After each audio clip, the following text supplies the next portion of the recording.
Good morning and welcome to NeoConnect 2020. NeoConnect is NeoCon's online series of resources, programming, and events held throughout the month of June.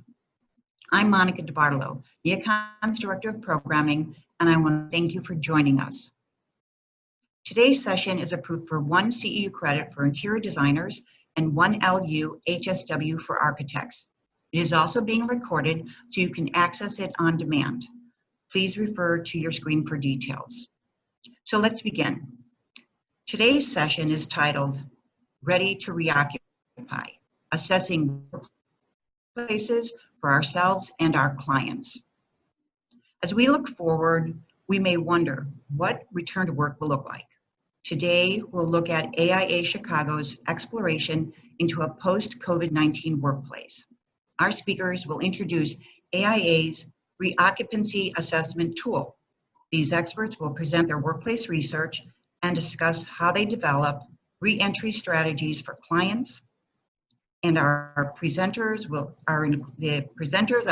today include Michelle Osburn, an Associate Principal, Workplace Strategy Practice Leader at Perkins Will in Chicago, Tom Zawowski, Founding Principal of Eastlake Studio in Chicago, and Matt Dumich, a Principal and Workplace Studio Leader at Smith Group Chicago. And now I'm delighted to turn the program over to Matt Dumich. Well, good morning, everyone. I'm going to bring my slides up here.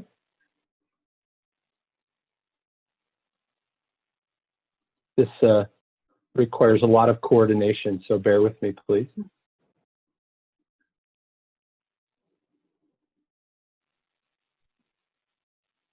You can do it, Matt.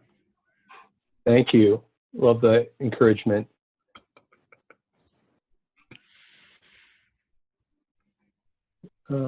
It doesn't appear to be sharing for me here.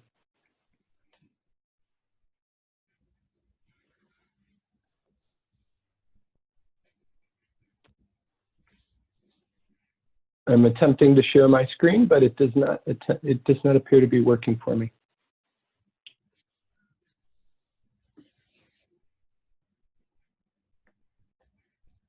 I'm wondering if I don't have the right access to do that. And Monica or Amelia, can I send you the file because it doesn't appear that I can share?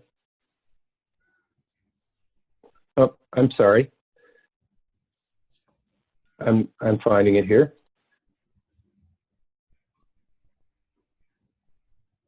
As usual, technology user error. Bear with me here. Sorry about that, everyone.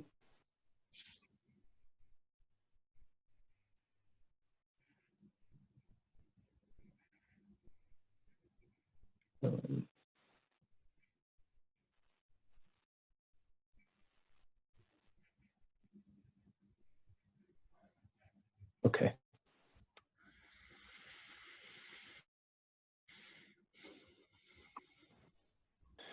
All right, sorry about that, everyone. Good morning from Chicago. I wish we were all gathering together today at the Mart, but I am pleased that you're all able to join us virtually for this conversation, which is Ready to Reoccupy, Assessing Workplaces for Ourselves and Our Clients. Can everyone see the screen okay, Michelle and Tom? It looks like it's cut off at the bottom. Okay. There we go. Looks great, Matt. Okay.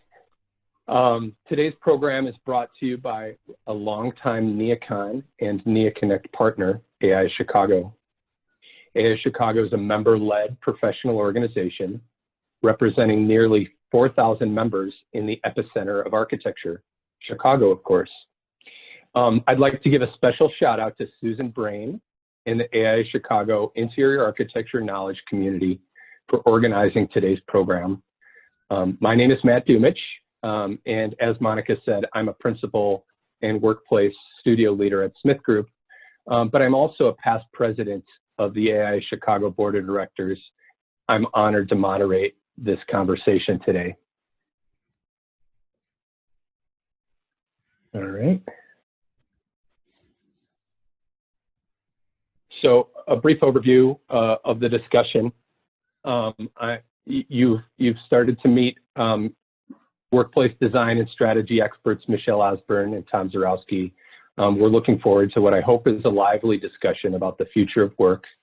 We're going to start the conversation with some brief self-introductions, and then I asked Tom and Michelle to comment on one, what did they learn from this work from home experience over the last 3 months, and two, what is your office doing now preparing to return to work? It appears that we're all still at home, and in fact we are.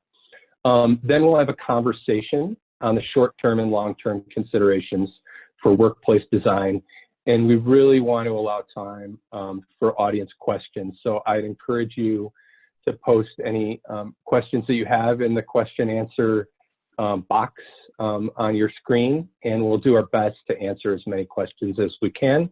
In the last slide of the presentation, we'll have our contact information if you'd like to follow up with any of us after this presentation. So to introduce myself a little deeper, Smith Group is an integrated design firm of architects, engineers, planners, and strategists. And I lead our workplace studio, which is focused on corporate and commercial projects. And during this time, I've been quite busy, almost in daily conversation with clients across industries on the future of work and considerations for reopening offices. And I'm also advising our own office and leading a task force on our return. Our Chicago office has 100 people, and we're planning to open in the next 2 weeks, but we are not quite ready yet. One fundamental rule that we have applied is no one returns to the office until they are ready. And our team has really defined a holistic approach for our return. It's focused on the experience that staff will have once they return. You know, in this time of great uncertainty, how do we create an environment focused on an organization's greatest asset, which is our people, and the concept of non-judgmental flexibility is guiding our process. And for all of our offices to open effectively, we need to adapt and be flexible throughout this process and consider the unique perspective of each of our employees. I'm really optimistic that this holistic approach will allow us to thrive and emerge from this crisis with a better workplace than the one we left just a couple months ago. So maybe that's it from me. I'll turn it over to Michelle to introduce herself. Great, thanks, Matt. Again, my name is Michelle Osburn, and I am an associate principal at Perkins Will and our practice lead for planning and strategies. You know, to answer the first question of what have we really learned during this work from home experience, personally, for me, it's been about very deliberate communications and sort of prioritizing communications above all other things, knowing that we can't see each other every day. On a practical level, the importance of a good chair has become really noticeable in my home work office. So we're certainly appreciating some of our aspects of being in the office. As a studio, I think what I have seen demonstrated the most is leadership with compassion. As Matt said, really looking to a voluntary process for returning to the studio is really paramount. And in the face of a pandemic and our, exposed pain related to injustice in our communities, the priorities have really been clear. It's our colleagues with a full stop, and also, of course, our clients and our work in our business. But we really are focusing on people and on making sure that we lead with compassion. Returning to studio for Perkins and Will is based on a voluntary approach, a science-based approach, and really intentionally over-communicated. I don't think we can talk enough about what the expectations are coming back into the office. We are also going to follow a very slow, phased approach back into the office. And in Chicago, Illinois, for those of you who are from this area, you know that the city opened up in the first week of this month we won't be going back until the first week of July at the earliest at a lower capacity. Combination of firm-wide and local protocols in place. And so we'll be happy to talk a little bit more about that as we go through this process. We've also been working with our clients to establish a roadmap for return, as Matt mentioned as well, and are spending most of our time talking about that immediate return. We've got a couple of slides here coming up, really just to set some foundation for the phases and how we talk about the future of work. This is, of course, the World Health Organization's phasing of a pandemic, and we are, of course, moving from this response phase into a transition phase, and we'll talk about that in the first part of this presentation. What steps are we taking in the transition? But we also want to look forward to what is the next phase, returning from work. In our roadmap for return, we are really prioritizing understanding how we return to the office. What are some of the operational controls that need to be in place? All of you have probably worked on elevators and food and beverage and planning in particular, but also the behaviors and the messages, and these are really key components of the return to work. On the next slide, we really have the a process for establishing that transition phase. First, understanding what the maximum capacity is for your office at 6-foot distancing, and we've been doing that for our own office as well as for clients. Next, how we phase in a return, and we'll talk about some of those approaches, as well as the communication of the protocols. Also importantly is really, once we return to the office, what are we doing to reinforce those behaviors as we move along. And so on the next slide, we have a couple of plans and just some of the things that I'm sure all of you have been looking at, either for your own office or for clients' offices. You know, from a space standpoint, it's what we do. We build workplaces, and we really are looking first at how many work seats we have in our offices. So Matt, if you click on the next one, it really shows you how we are looking at 6-foot distancing, either in private offices or in workstations throughout the office. Next, looking at food and beverage, and what are some of the specific needs around our cafes and our pantries. Third is collaboration seats. For workspace seats, we're seeing about 50% capacity. For collaboration, it's about 30%. So it really brings up an interesting question of, when we come back to the office and we can only use 30% of our collaboration seats, you know, what are we doing when we come back into the office? And I think you'll hear a lot of lively discussion about why we come back into the office. Of course, we want to think about our support spaces in our office and how we get in and out, and maybe some of the new areas in our spaces like screening areas. And then how are we moving in between our offices, looking at circulation, how much is too much guidance in that area, and what will people follow? So as makers of space, we have a lot of things to think about as we come back into this transition phase. And really, when we're going through it with clients, sometimes it is overwhelming, a lot of steps here. And then after we think about the space, and even if we get everything correct about the space, a big question is whether or not employees are ready to come back into the space. And I think that's really where compassionate leadership is taking hold here, making sure that we understand that employees will not have the same comfort level coming back for a variety of reasons, whether it's anxiety or whether it's health concerns. Not everyone will have the same ability to come back. And the message really needs to be clear coming back into the workspace, where applicable and where it's possible, making sure that everyone knows it's a volunteer-based process on your return. Have a cadence for asking for volunteers to return, and consider some kind of survey or other way to reach out and understand how people are feeling. So I think not only does the office need to be ready, but employees need to be ready coming back as well.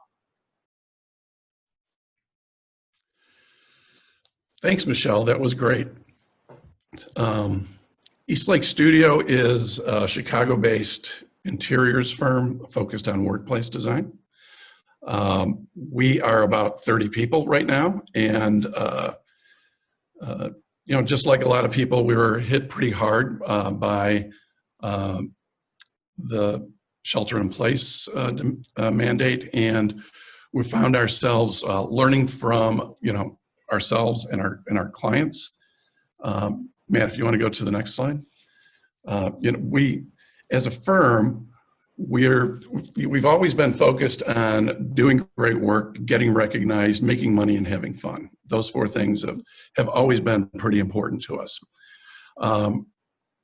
In the context of what's going on right now, you know, our perspective on what great work means is just the rapid response that we've been making to both create a document that we've shared with everyone. It's posted on our website. We're surveying folks that we've had several hundred people that have answered questions that we've got posted on our website as well. But the truth is, you know, it's all about balancing design for the current COVID issues and keeping an eye on the long-term wellness. And we'll talk about that at great length after this. I also want to address, you know, how we've responded to racism. And, you know, because that actually relates to just some of the comfort level that everybody has or doesn't have while working remote. And my partner, Christina Brown, worked very quickly to organize a group called Sounding Boards to get some murals painted up on a retail strip in her neighborhood. It's awesome. If you guys haven't heard about it, go to it, donate, give them money. They're doing great stuff to get some good information out there. But we've got a pretty good history of providing support to others, including donated services and materials for a North Lawndale church that's going on right now and should be opening up hopefully within the next month or so. Recognition isn't all that important right now. We're you know, just happy that we haven't had any layoffs, furloughs, or salary reductions. Just like everybody, we've had some projects put on pause, but we've been lucky enough to have several projects started in this environment. And so that's kept us financially stable and in a good position to be focused on some of these other things. Fun is a little bit different in 2020. Actually, at the beginning of the year, we decided to focus on wellness, believe it or not. And we've had an ongoing fitness membership for staff as part of our benefits, but we've kind of extended that to yoga classes and meditation classes and monthly tune-up massages with a true commitment to achieve a 40-hour work week. So, you know, the reason I bring this stuff up is it's really kind of in the context of the communication and trust that's important that we need to build with our staff. If we go to the next slide, we start to talk a little bit about this document that we put out there, and the next slide starts to talk about some of the just the issues that we've uncovered in terms of what's important to us. You know, we really think that you know, what's really going to happen is just the speed of change is going to happen much more quickly. We kind of see the office evolving into a special occasion. You know, people are going to have a reason to come to the studio, and it's going to be in a little bit more contrast with our home, unlike some things that have been happening in the past few years. We think it's going to be all about collaboration and a lot less about heads down work. But you know, like I was saying before, it all starts with trust and communication, and that's something that I've learned as we've been remote with our staff here over the last several months. Is that it's been really important for leadership to trust their staff to get their stuff done and communicate and have a high level of communication. it's also important for them to trust that we're going to do the right things, that we're not going to force them into an environment. You know, if they don't feel safe coming back, they don't have to come back, and we need to know that how they feel, and we've done a great job of assigning leadership to different staff to make sure that we're talking with them often and making sure that we understand where people are coming from and how they're getting stuff done. So with that, I think we're ready to have a conversation. Well, thank you, Tom and Michelle. At this point, we're going to open it up to a conversation between the three of us, and I'm going to take down the screen so you can all see us better. I can. All right, there we are. Well, really appreciate your insights on what you're doing in your own organizations, as well as how you're helping clients. And one of the things that really struck me that we all touched on was the kind of why return to the office. And I'm wondering if we can unpack that even a little bit more. Michelle, can you share some thoughts on that? Sure, I'd be happy to. And I do think this answer of why may be different client to client. But you know, when I think about our own studio, are we getting by? Are we figuring it out? Absolutely. We're creative, we're flexible, we are you know, innovative. We will figure out how to make it work. But I think it is starting to pinpoint for us what are some of the things that are really beneficial to do in person. And that is a lot of our creative collaboration and our exchanging of ideas. Yes, there are tools we can use. Yes, there are things out there. But that essence of being able to get together and really share ideas from an architecture standpoint is really important and something that we miss.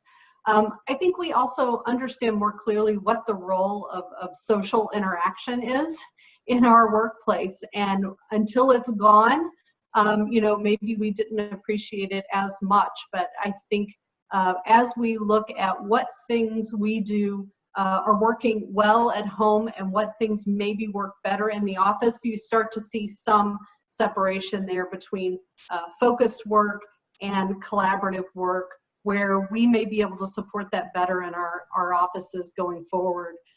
Clients have varying things that are working better from home, may not have the same level of creative collaboration that we do as an industry, but certainly innovation is key to most businesses, and how innovation happens, we're going to get a lot more focused on that and start to understand that more clearly now that we have more options for where we work during the day. So I think this is a deeper question that we're all going to be asking ourselves, is what works best in the office. Options is a good subject. You know, we've been talking about that for the past 5 or 10 years, about giving people choice where to work, whether it's a big open space or a small quiet space, if it's a high-tech space or a low-tech space. I think really what we're being forced to look at is even giving people even more options, right? We're going to have to leadership is going to have to put on their big boy pants and really just kind of recognize that if you surround yourself with the right people, that you can trust them to get their work done wherever they are. You don't have to be in the same room as them to make sure that they're heads down getting stuff done. Yeah, I think that's a really good point on the options. And what I'm personally hearing is a full spectrum about returning. Some people have returned. Chicago reopened last week, and there are people back in the offices. We're a few weeks out. We're going back when we're ready, and other clients are not planning to come back this year, anticipating a vaccine. But in our office, we have 100% agility, so no enclosed private offices and no assigned seating. And so we always talk about variety and choice. And now we're using that same mindset when reopening the office. We're reopening as another option for people. And we'll continue to learn how that works, how that option works for people. Maybe just to slight sidestep here, Tom, you were good enough to share some really positive news about some new work that you've gotten during the last 3 months as the world has changed. And I'm wondering if we can all share a little bit about the types of ways, maybe even new ways that we're helping clients now. Sure. Certainly the focus of our new projects has really been with building owners. We do a lot of marketing suites for building owners. And, those folks want to invest in their buildings and be ready when people return to downtown. And the truth is it's a completely different space that they need to get people excited about coming back to work. It's not unlike, you guys talking about the challenges that you've had in your office. It's the story that leasing agents need to tell prospective tenants. It needs to make them feel safe. Needs to make them feel like they could see themselves working in a building that they haven't been before.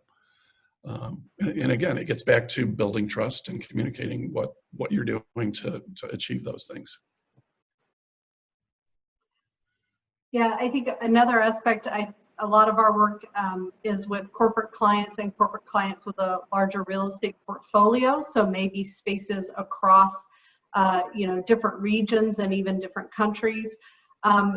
We are able to, as they are going back and reevaluating how to transition back into the offices, able to provide some plan analysis that's consistent across their portfolio. And I think, as an advisor to our clients, they are really happy to have the help that provides some consistency on how transitioning back into the workplace can be done in a consistent manner, whether that's the planning aspect, the protocol aspect, the change management side of that, the branding and signage, really all of those aspects. So it's really great to be able to provide some solutions that can be used broadly across a portfolio, in addition to doing lots of work for clients that have smaller spaces and really just need a plan for how to come back. So I think our value is certainly in our understanding of their space, whether we were in the process of designing it or had recently redesigned it.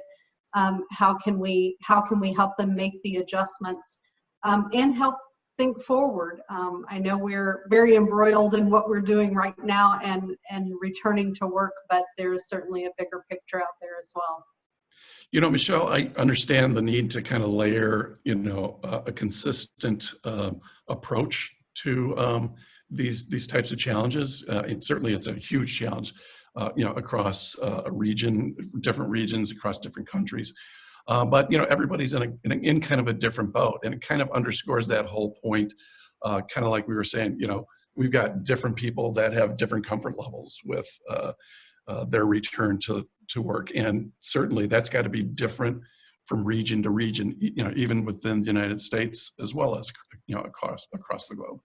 Yeah, you're absolutely right. It can't be done in a vacuum without local leadership who understands the feelings of the area, plus just how their space is used. I mean, as much as we can understand from a plan, we can't do it in a vacuum without that local influence on how they do it. So just like even we were talking about how this is a phased approach. This is not just one way back into the office, but phasing and at different timings as well. So that's a really good point. Yeah.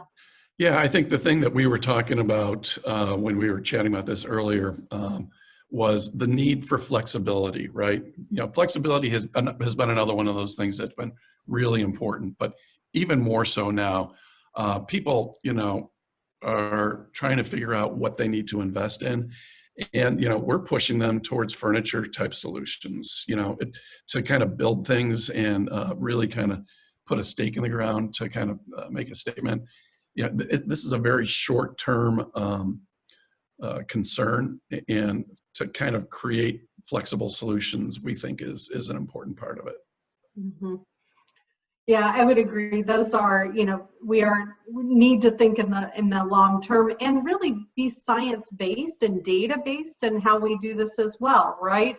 You know, for those of us who've been doing a lot of this, reading that CDC website over and over again for the US guidance, World Health Organization, and other local health authorities, you know, the importance there is a lot on behaviors, and let's not make sure that we're doing space planning, you know, in the absence of behavior change, because behavior change in the short term is super critical, and messaging that in our space in some creative ways sometimes really important.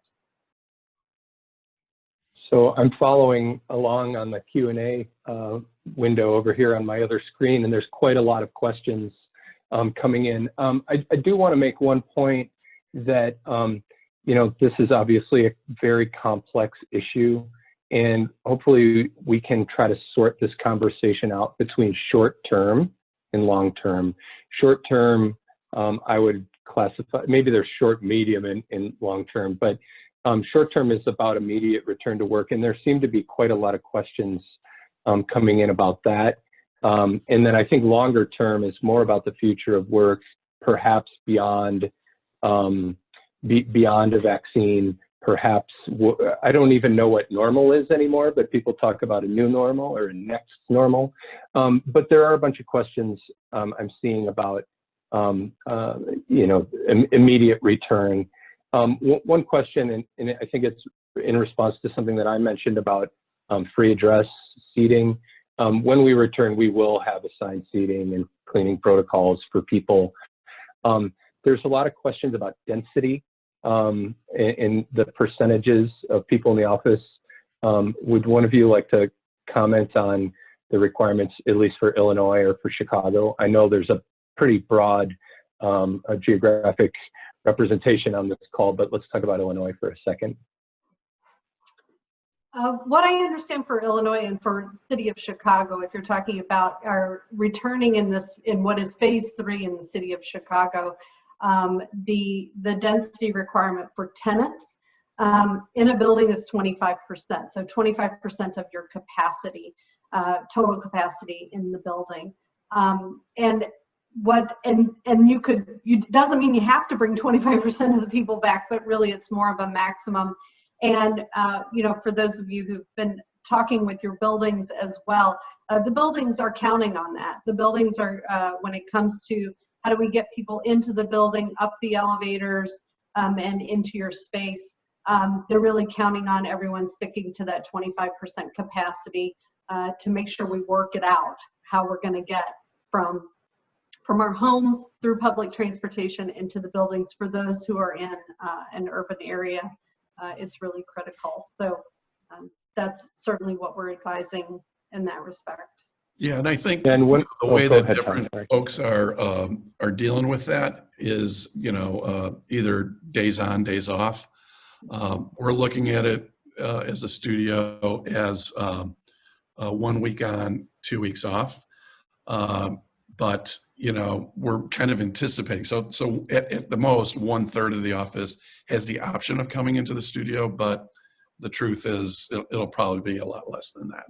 And, you know, just like Michelle, you know, we've created maps for our staff to kind of help them understand, okay, if you're coming in on a week that it's your week, you can sit in your seat. But if you're coming in some other time, you've got to sit in a public place, you know. And there's rules for how you deal with those public spaces. You use it, you clean it off after you leave, and you leave it the way you found it.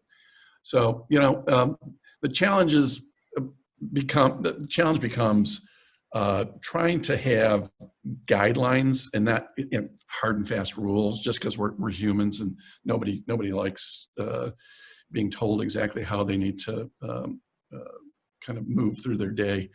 We're going to be flexible, and we're going to make sure that people have the opportunity to provide feedback. And I think that's an important part.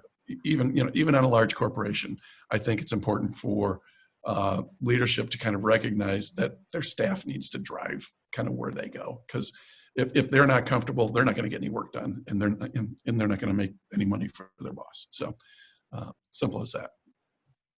Yeah, I mean, for us, and you both mentioned feedback and surveys.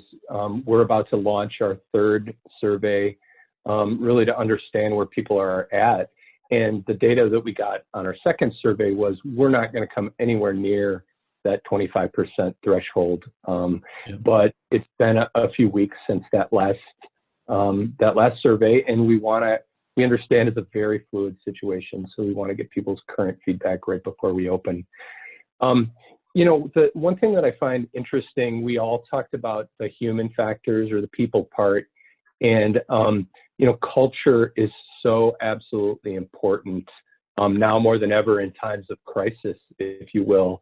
And this time has been revealing about culture. But I am seeing some questions come in about maybe equity in returning to work. You know, some people may be comfortable returning, some people may not. But can you talk about culture, and then maybe how you might have a split squad where some people are in the office and some people remain remote? Well, I'd love to talk about culture, because I think that's been our strong suit. You know, any good firm, you know, if you don't have strong culture, you probably got broken by this shelter in place.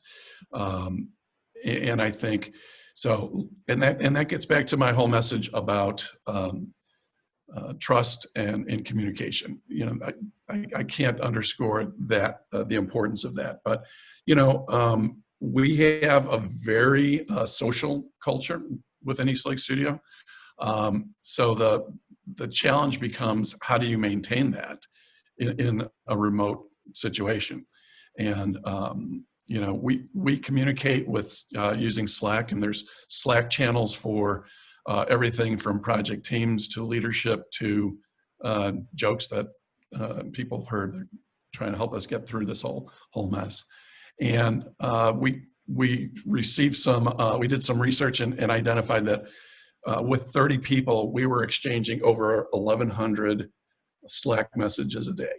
And, you know, so to me, that's, you know, that's how we stay connected. And, you know, certainly there's communication beyond that, obviously, but that's a great way to kind of do it. So finding new tools, finding new ways to get work done is key within the context of culture. I think we also have to recognize that as we go into this transition phase and some people start to come back into the office, up until we came back into the office, we'd actually all been on a level playing field, right? Everyone remote. So what we want to make sure happens when we go back into the office is we don't lose all these great skills that we've learned about how to work with folks virtually, because we risk having an us and them culture of people who are in the office versus people who are at home. And people at home may be people who are at higher risk and have health, health concerns, have to care for others.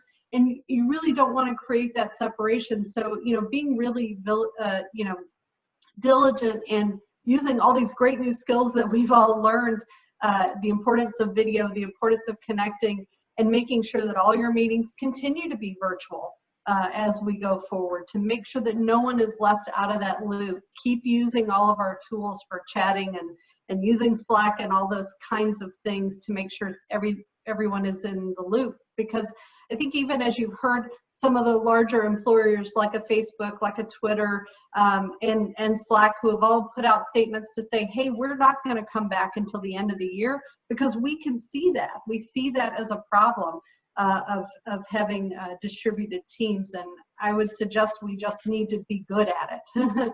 We need to be really good at distributed teams for the foreseeable future. Yeah, I mean, the thing that I'm hearing from clients is, wow, this wasn't as hard as we thought it would be. It's a forced experiment.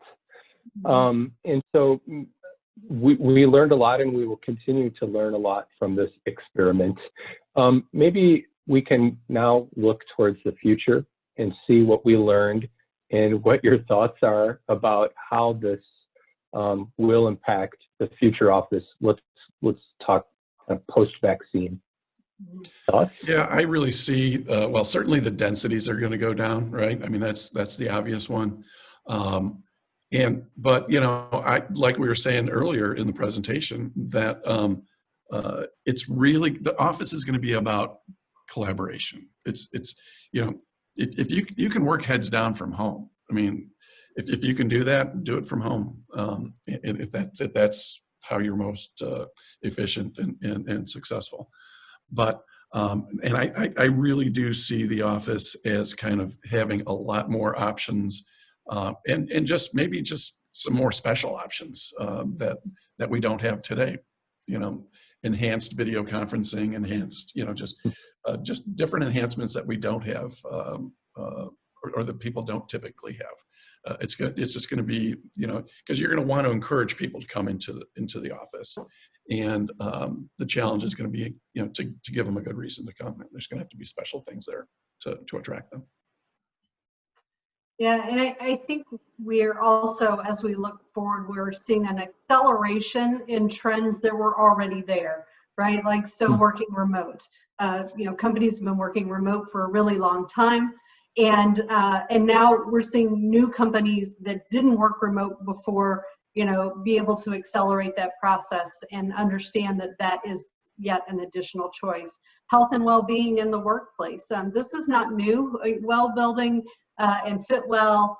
We've had lots of energy around making the workplace healthy for an employee. That is just being accelerated by this process. And really we can look back to those standards for more guidance on how to make our workplaces the absolute healthiest place we can for our employees. I think we're going to see a change in recruiting and in onboarding, you know, as new workforce comes through, and part of your everyday workforce being remote. You know, what does that look like? Where do I recruit from? I may not even be, you know, I'm not limited to my city anymore. And how do you onboard and how do you continue to build the great culture of your company when a lot of folks are remote and new folks are remote? So I think we're definitely going to see some acceleration in all of those trends. Probably the last trend is data-driven decisions as well. We hear it so much more from our clients right now, understanding where the efficiencies are for working from home and how to turn that into productivity, into bottom line. And you know, we've been talking about gathering data and data-driven design for quite some time. I think we're only going to see that accelerated as we start to come out from the pandemic and those impacts. Yeah, the focus on wellness is just going to be huge, right? I mean, it's you know, I think bright spaces are going to be, you know, definitely much more accepted than dark places. I think, you know, people are going to want to know that there are cleaning processes in place. They're going to want to, you know, just know that their employers are, you know, mindful of a clean, safe space. And there's different ways that you can communicate that, and you can communicate that in, you know, colors and finishes, but you know, it's a much bigger picture. It's a much bigger challenge for organizations to kind of just set that mindset in the right direction. These couple of themes that we've talked about are so interrelated too. I mean, culture, flexibility, and wellness. You know, wellness in particular, thinking holistically. You know, right now I'm sitting next to a window, and it's like the sun came out while we've been talking, actually. I can open that window, I can get up, I can actually work out in the morning instead of commute. That flexibility has been incredible, and it's helped. I just, frankly, I feel better. And I agree with you both that these are important lasting things.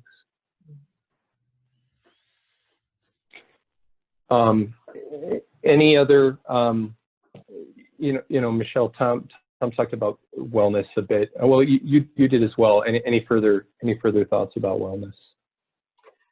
No, I mean, I do think, again, it's sort of an acceleration of what we've already seen in place. And to Tom's point, people who never cared about your cleaning log before are going to care more about it. They're going to care about the actual materials that are being used in their space. And I think that's great. That's really going to bring to the forefront, you know, some energy around material selection and the way we are creating our spaces. And so I think that can only be a good thing, that people are more aware of their environment because they have a choice, right? It's not I have to go into the office. It's I want to go into the office because it's a healthy and it's a bright and it's an invigorating space for what I need to do. And I think that can only be good for us as an industry. To really be able to support the business at its core. And we're going to be able to ask more questions about it because there is another option here for clients that wasn't there before this, and that's working from home. And so I think that will only make our workspaces better as we go forward. Unfortunately, the challenge, you know, of getting from home to work, you know, in a large city, downtown, you know, involves public transportation for a lot of people. And that's probably the thing that most people are, you know, are least comfortable with. Just, you know, it's one thing to trust your employer. It's another thing to trust the CTA and the Metro that we have here in Chicago to, you know, do the right thing, as well as the people that use it, right? So there's just so many wild cards out there that, and that's why, you know, we've basically told people, you've got to have a good reason to come into the studio. You know, don't just come in to come in. Think about it hard, and you know, go from there.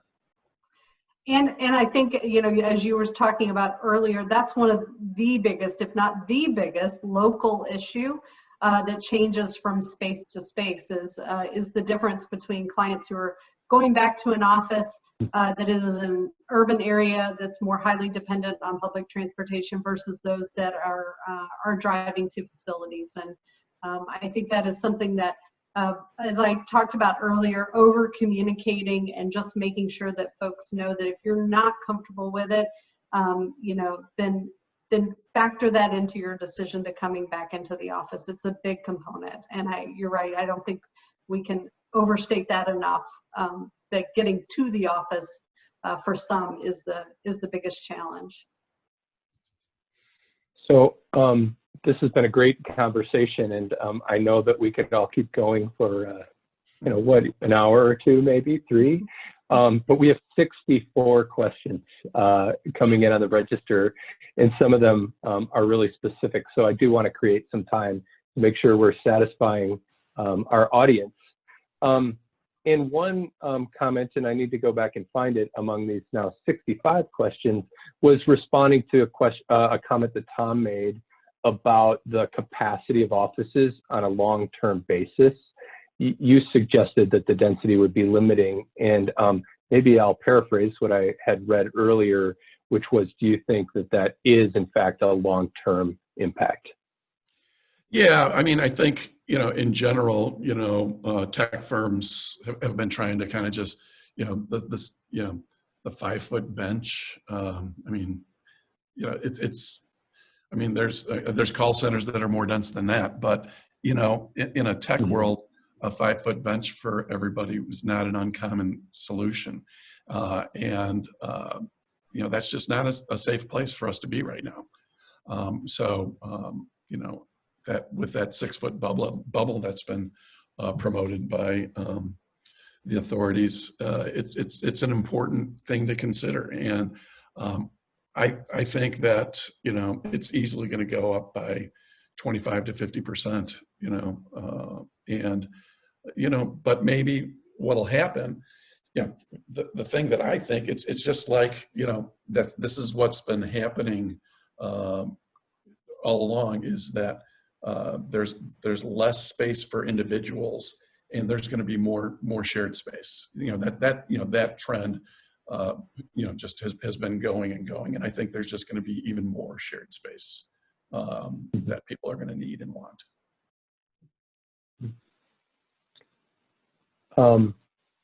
So there are also, again, some real specific questions. One that I saw was about how common restrooms are handled.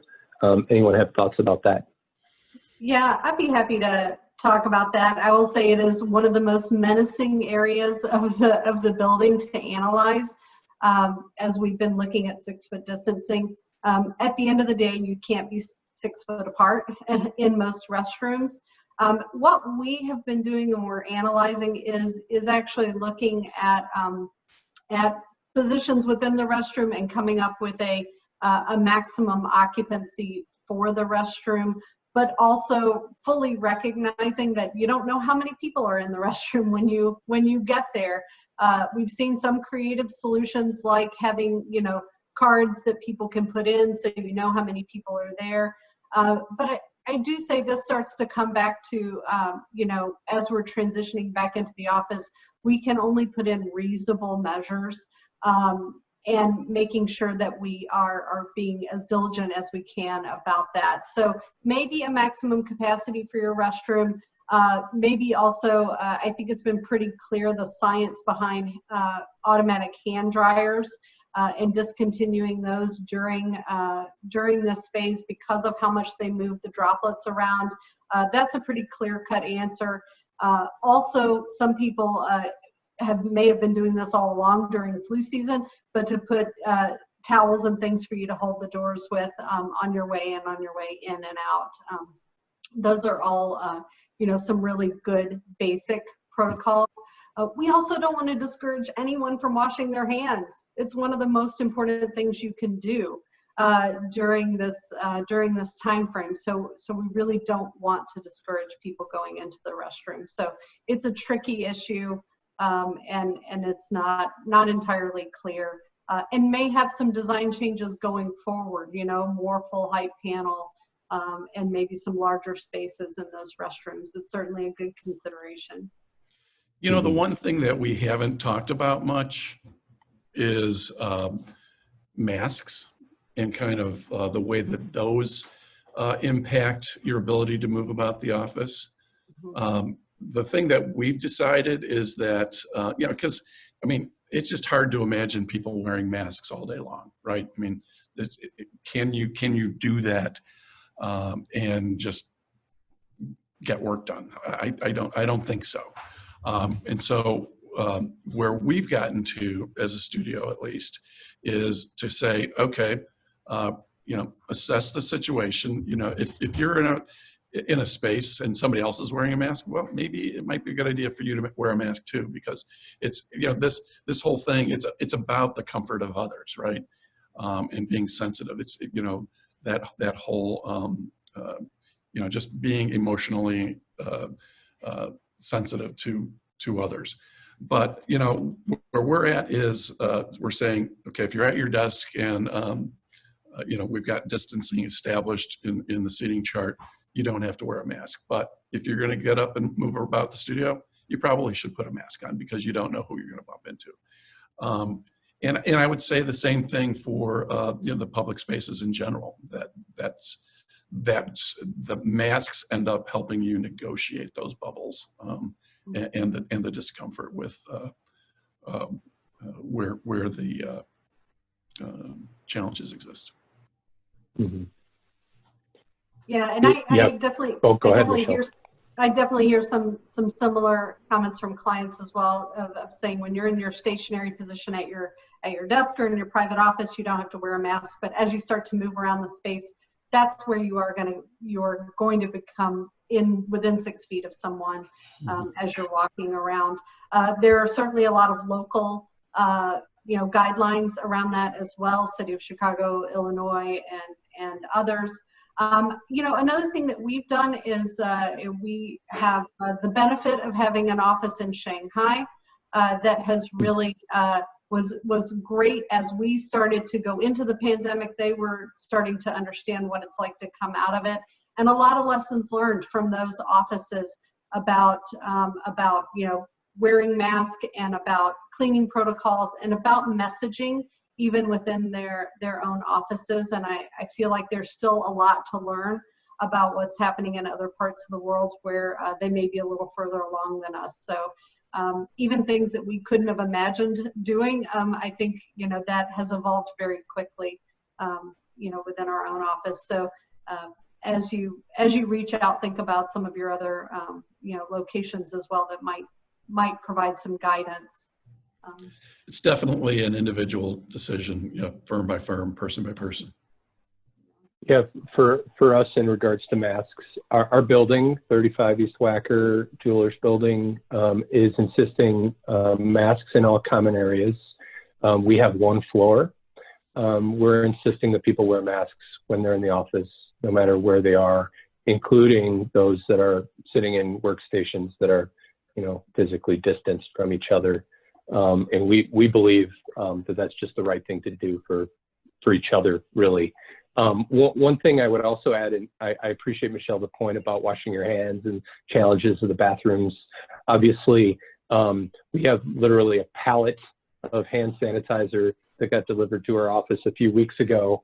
And I've heard about how sanitizing stations will be like exit signs where you can always see one from any one point in the office. And I definitely see that being the case as well. There's a question about visitors to the office, reps or other meetings. What's your advice about inviting outside meetings in your office? From our perspective, it's got to be really important for you to have a visitor. So reps probably discouraged as much as possible. Continue to do them online the way that we've been doing them, and even clients. Certainly there's going to be clients that, and there's certain meetings that it's hard to have a design development presentation for a workplace in that touch and feel carpet and fabrics and materials that are part of your solution. So. But we're just telling people to think hard about those things and make sure it's important. And we won't have visitors in our first phase of return, and we will reevaluate that as it goes forward. So any kinds of access from the outside, whether it's a visitor or a delivery, I think is an important point. And right now we're gonna say no at the beginning. And then take a checkpoint on that as we move forward. Yeah, we've created a doorbell at our front door for messengers, very clearly telling them, wait here, someone will come. Don't come into our office. We don't want your bugs. But that's a challenge, because one of the things in our space, we're on a semi-public floor. And because there's a rooftop terrace that all the tenants in the building have access to. And as a result, there's a public restroom. And the messengers have been using the restrooms, and that's even scarier, right? So back to that whole point that you brought up, Michelle. It's one thing to share restrooms with your peers, people that you know and trust. It's a whole other thing to share them with people that are biking around the city, touching all sorts of things and coming in contact with all sorts of people. So I want to be mindful of time. We're coming up on an hour here. I'll ask the audience's permission virtually if we can keep going with a few more questions. There are a few more I'd like to cover, but understand if people need to drop off, that's okay. We will again have this video will be posted online. I think very shortly for those that don't hear the end of the session. Okay, there's a question about kind of maybe to the last point Tom made about the doorbell, about screening. Are clients or your own organizations doing any type of screening or having any medical professionals on site?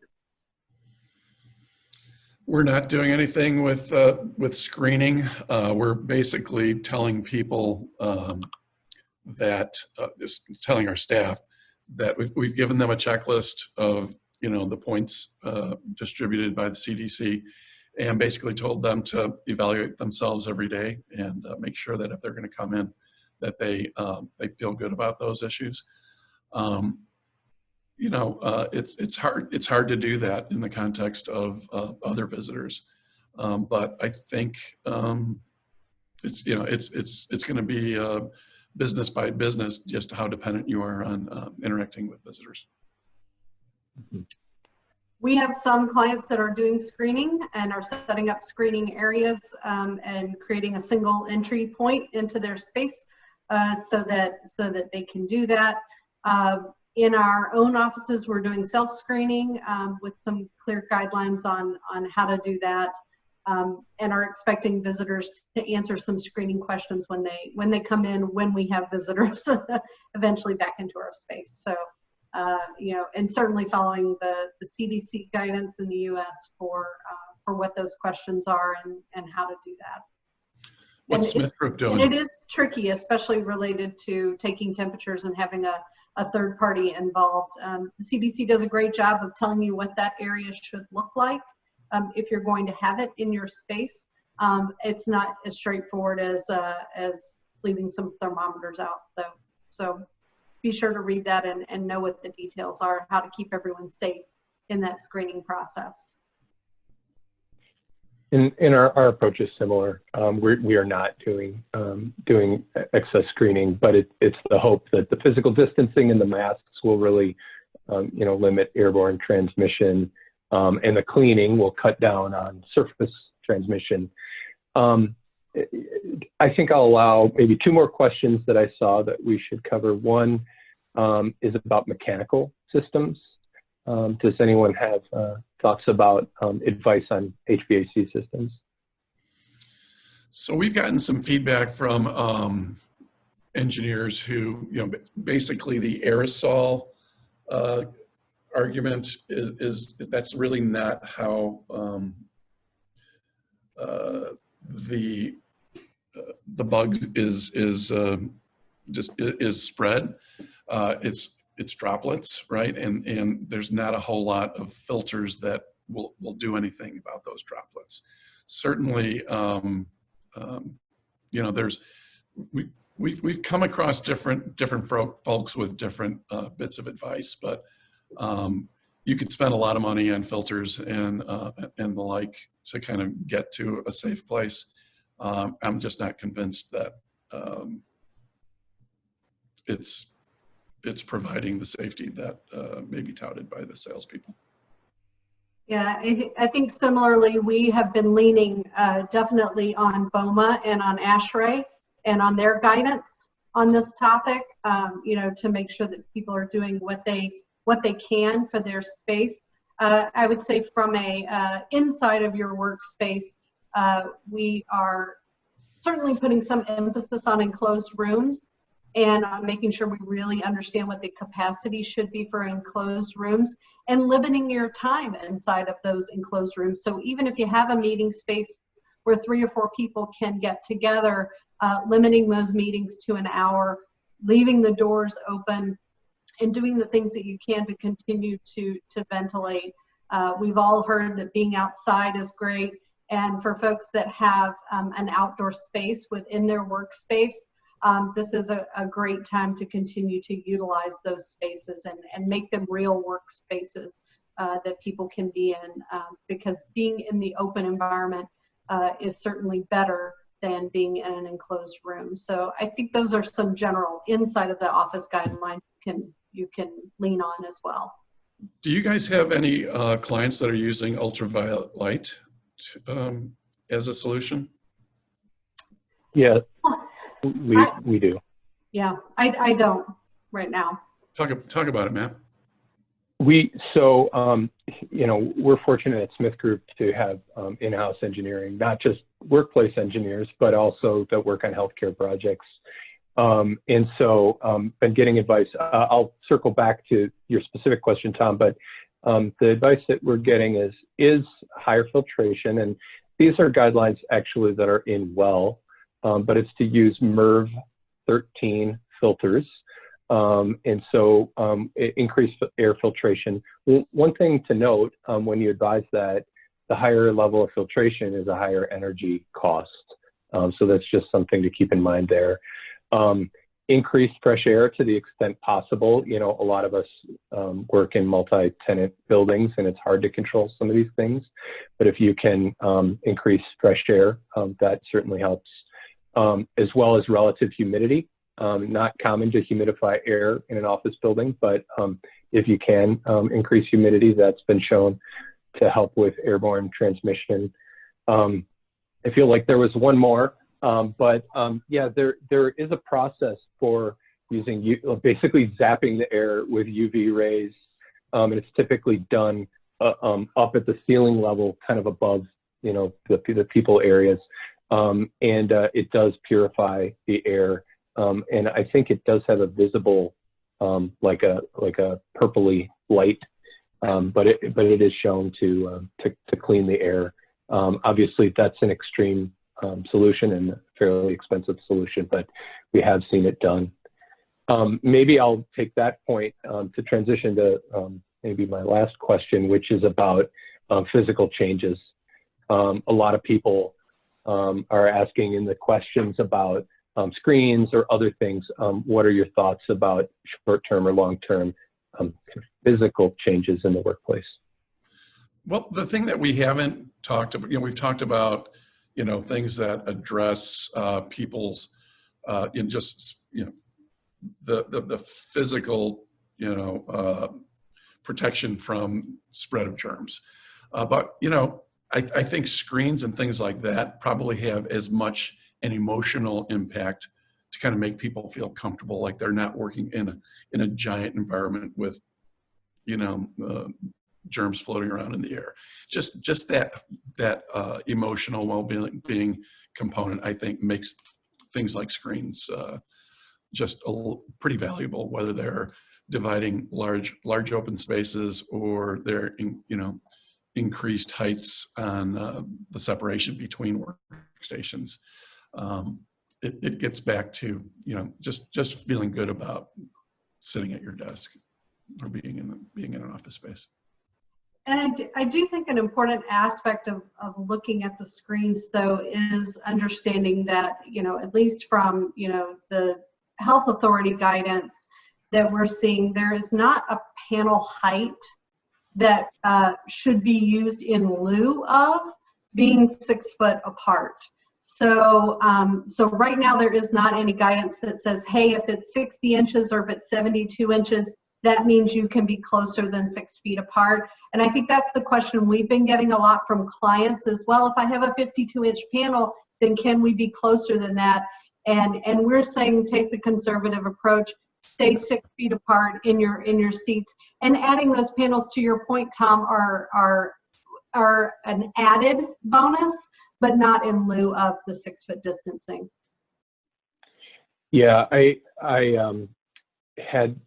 saw a computational fluid dynamics CFD model of someone that sneezed in the basic setup for the McCormick Place temporary acute care center, and it showed the plume of when someone sneezed, and it was above the height of those partitions and extended beyond a 6 foot radius. So yeah, I agree to some extent. The physical changes are a psychological barrier. Maybe they make people feel comfortable, but nothing is, you know, it's not going to guarantee safety.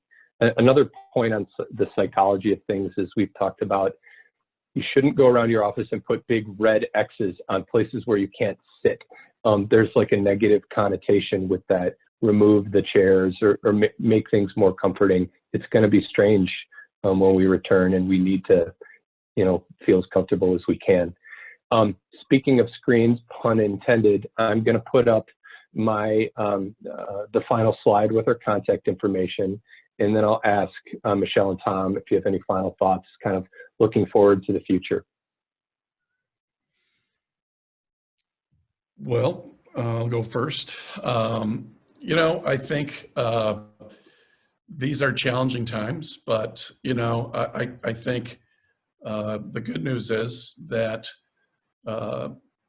design is becoming a bigger challenge, and we are becoming more valued partners for our clients. And I think that's something that we need to seize and kind of recognize that we're the kind of folks that people look to for advice.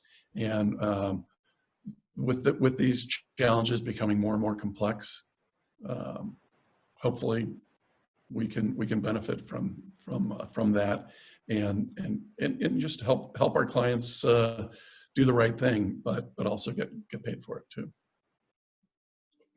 Yeah, I would echo those comments as well. And I think, you know, we all believe that workplace matters, that it's an important component. It's why we do this job. And we believe in the importance of being together and how the workplace supports business. And I think this opportunity that we have now is to more clearly articulate why it matters and why it matters to you, our client, why it matters specifically to you.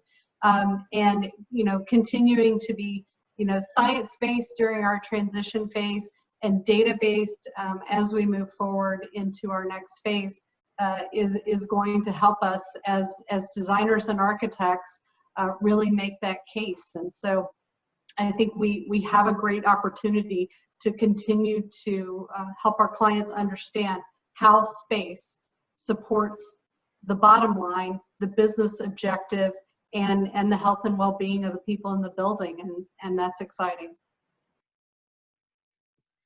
Yeah, I agree with you both, and thank you for that. I think we'll learn a great deal, as I said before. I think if we're listening and watching, we'll be better. We'll learn from this, and workplaces will be better, and people will have more flexibility to do their best work, whether that's in a workplace environment or whether that's some other place, and that place might be home as well. So thank you very much for the conversation today. Like I said earlier, I think we could go on and on. I really appreciate so many questions from the audience. It was great to have an engaged audience in this virtual world. You see our contact information on the screen, hopefully. And please feel free to reach out to any of us if we can be of assistance. We're glad to help. Thanks again to NeoConnect for hosting us. And with that, I'll turn it back over to NeoConnect for some final thoughts. Matt, Tom, and Michelle, thank you for sharing your expertise. That was a wonderful conversation. We all very much appreciate it. And thank you everyone for joining us. Please join us tomorrow for Getting Amenities Right.